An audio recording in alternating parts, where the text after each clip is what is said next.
Welcome to Influential Entrepreneurs, bringing you interviews with elite business leaders and experts, sharing tips and strategies for elevating your business to the next level. Here's your host, Mike Saunders. Hello and welcome to this episode of Influential Entrepreneurs. This is Mike Saunders, the Authority Positioning Coach. And today we have with us Mike Adams, who is the author of 7 Stories Every Salesperson Must Tell. Mike, welcome to the program. Thanks very much, Mike. Welcome from a reigning Melbourne in Australia.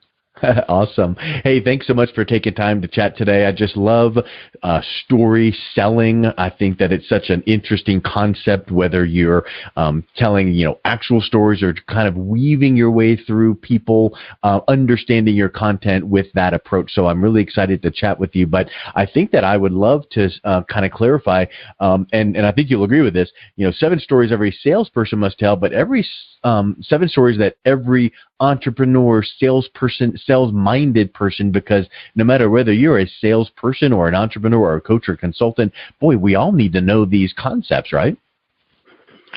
We really do, Mike. And it's been, you write a book and you have no idea if anyone's going to enjoy reading your book, but I've had people from all different business walks of life, educators, solopreneurs, professional services people, send me messages and tell me, how much it's helped them. So that's great. I'm absolutely delighted. Hey, so what's your background? Right. What led you in industry to then accumulate this type of knowledge and then work on this book project? Yeah, I have probably a pretty non-standard entry into sales, although I think most people didn't really think they were going to be in sales when they were sitting in school. I studied as an electrical engineer, and I was working as a rock physicist in London in the oil and gas industry. I was actually using very early artificial intelligence neural network in 1996, and I had this, the classic request from my boss, I've got this career opportunity for, code in big corporations for a job no one else wants. But it was to be a salesperson, which I didn't want, but to go to Norway, which I really did want. And my wife also wanted to go to Norway, even though she was 8 months pregnant. And that was how I got into sales. And I had incredible good fortune in my first year. I thought I was good, Mike, but actually I was just lucky looking back.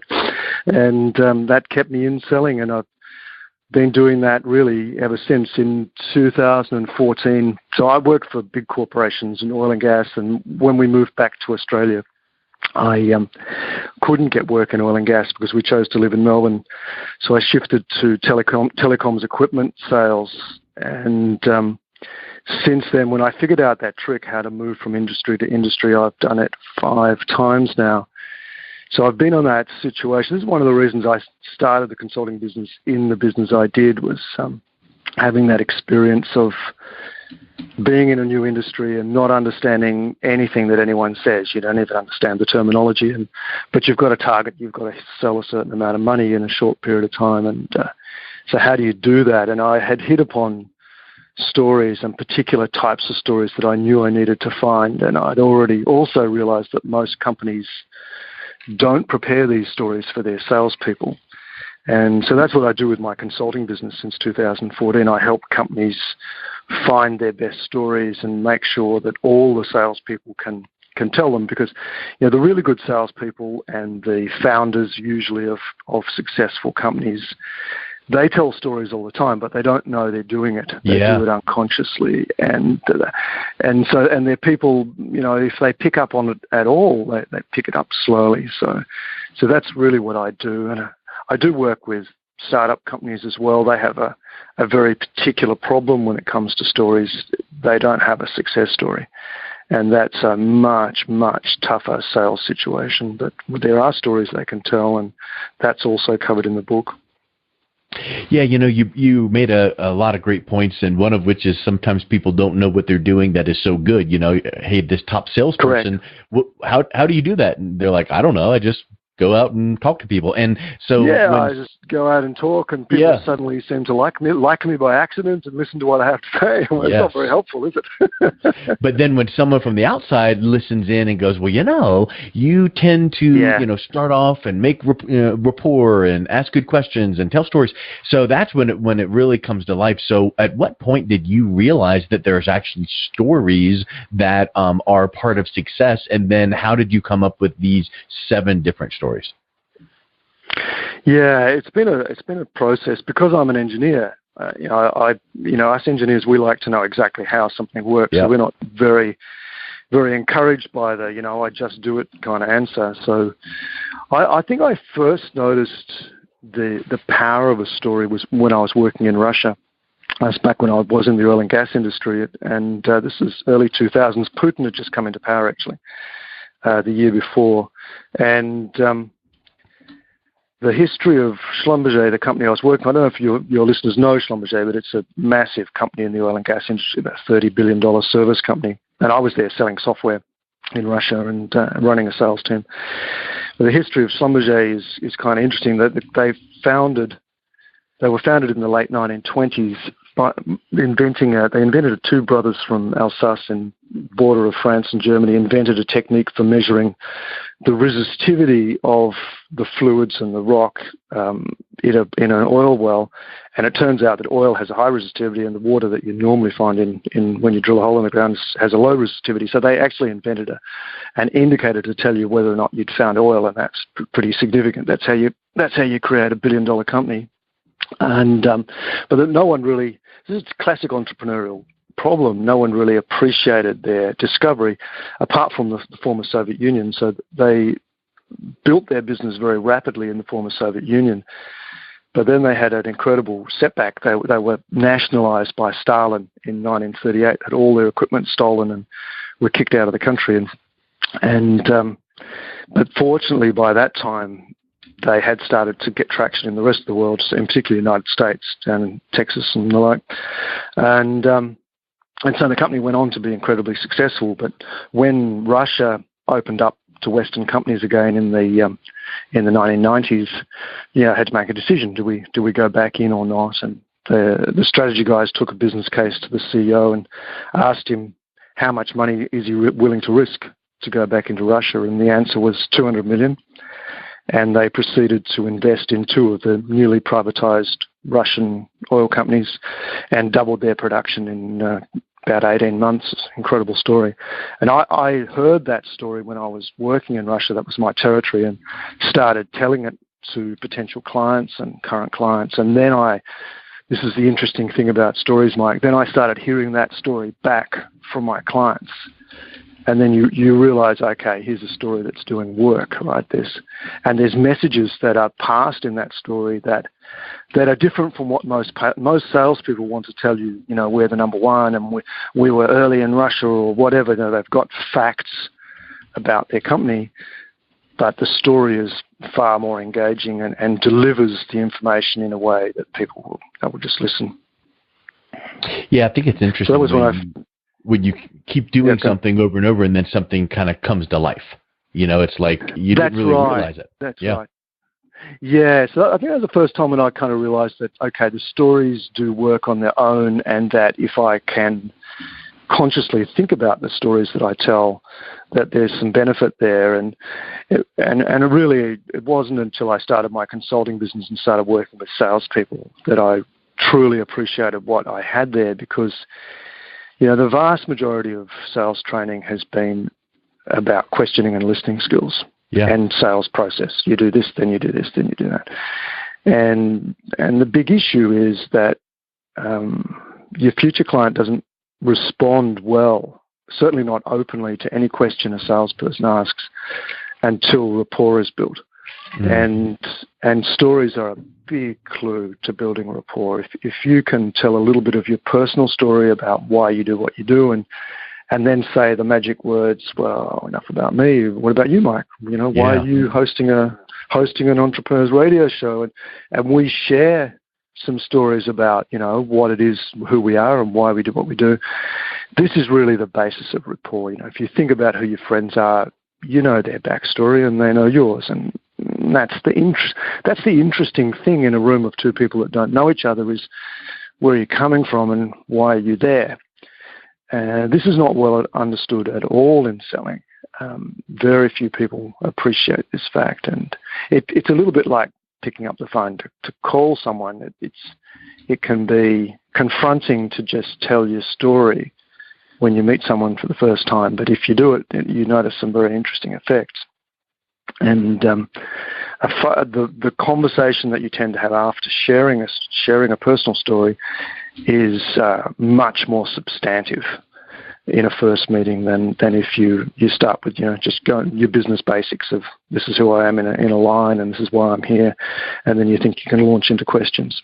I think you brought up a really interesting point, because I think we all intrinsically, subconsciously know when we're being worked by a salesperson. Yes. We're being asked a question, and the buyers have heard all those fancy questions, haven't they? Yeah, feel, felt, found, or you're trying to find out in 5 years where would you like to be and where are you now, and close the gap. What's all the of that, but in reality, if you can warm someone up with some of these stories, now all of a sudden you're kind of like coming at them from another angle, and you can then start weaving in questions, and that's great. But let's jump into, give us some examples of what some of these stories could be. I know there's 7. I think this could be a 3-hour conversation, so we don't want to go there. It could, yes. High level. And I've already learned from doing these podcasts that I drive people nuts if they don't learn fairly quickly what exactly are the 7 stories.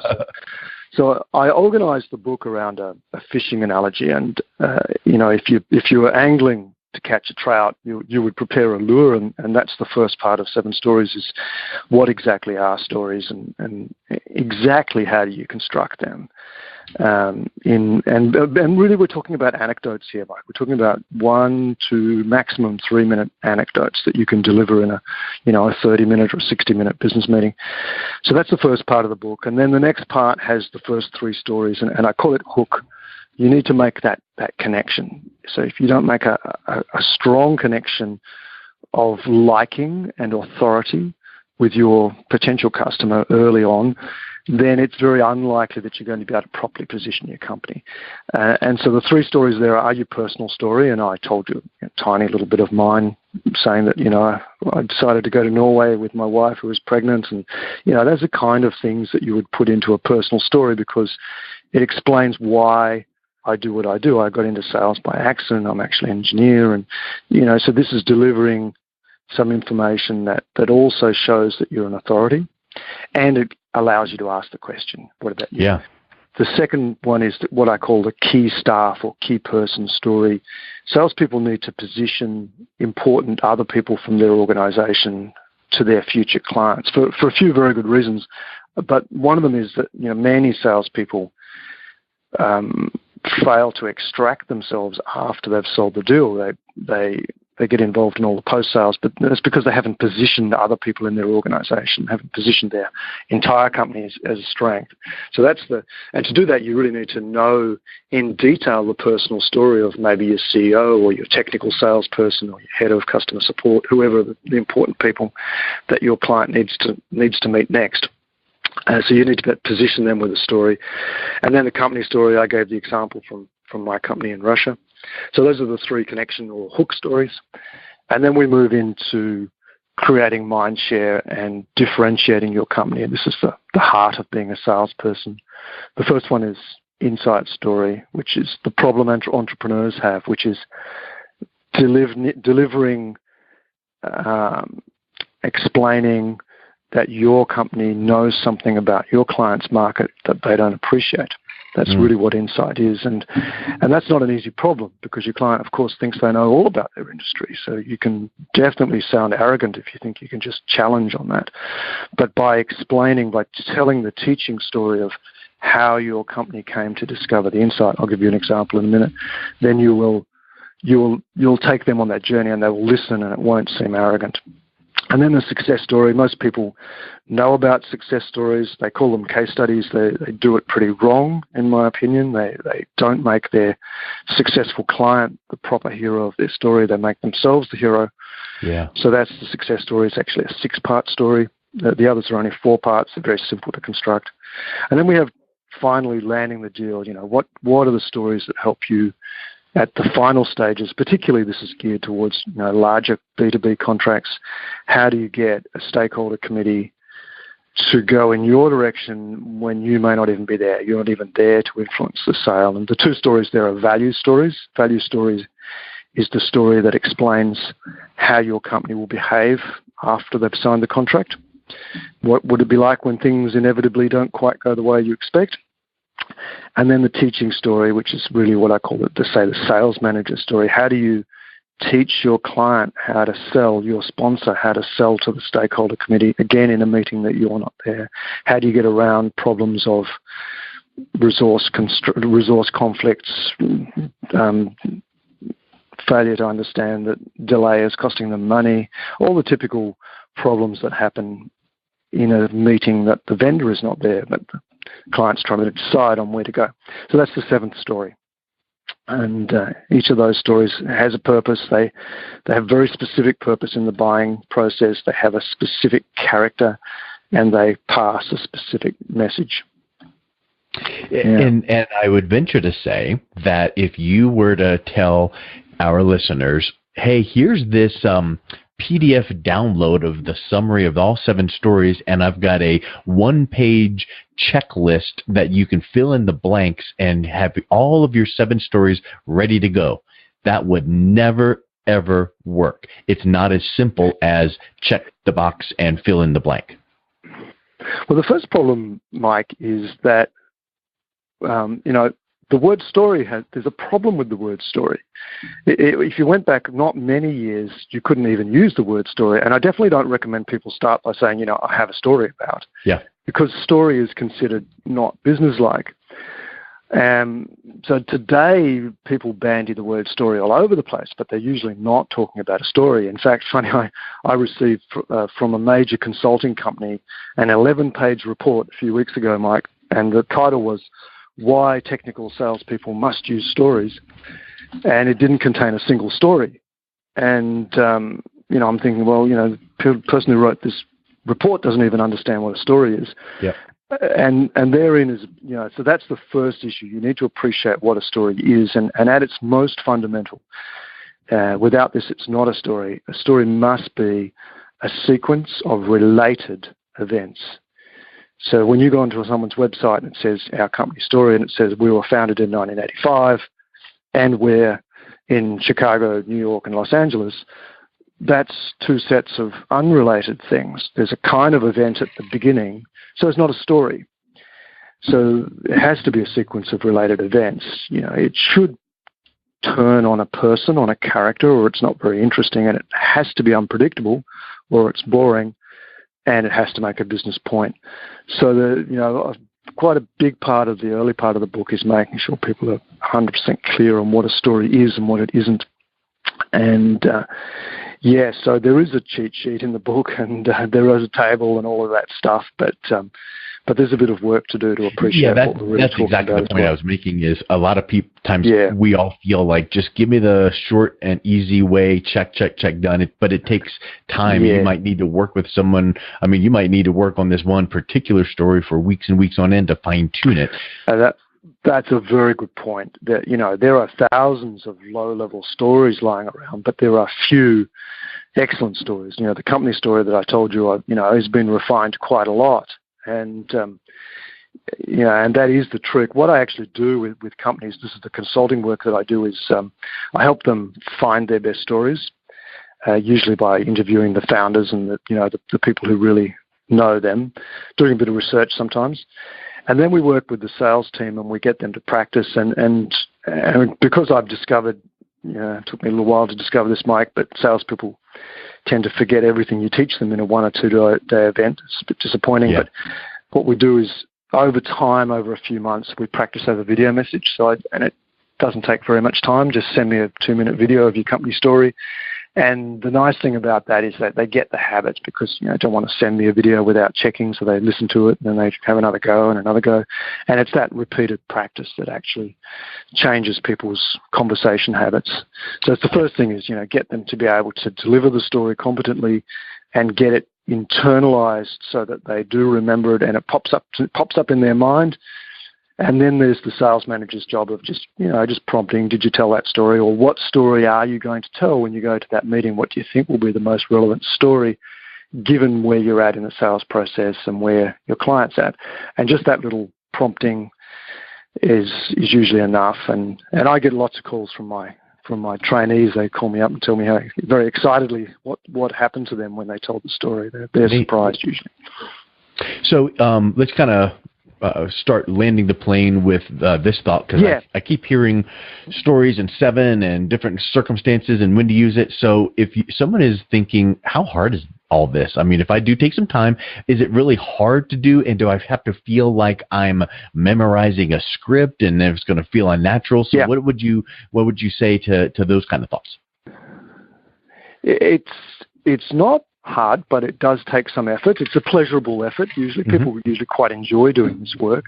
If you use that video messaging technique, you'll find that you're getting enough repetition to be quite comfortable. Most people do tell stories, Mike, but they tell them in social settings, and they're not confident to bring out a story that they've prepared in a business meeting. So that just takes a little bit of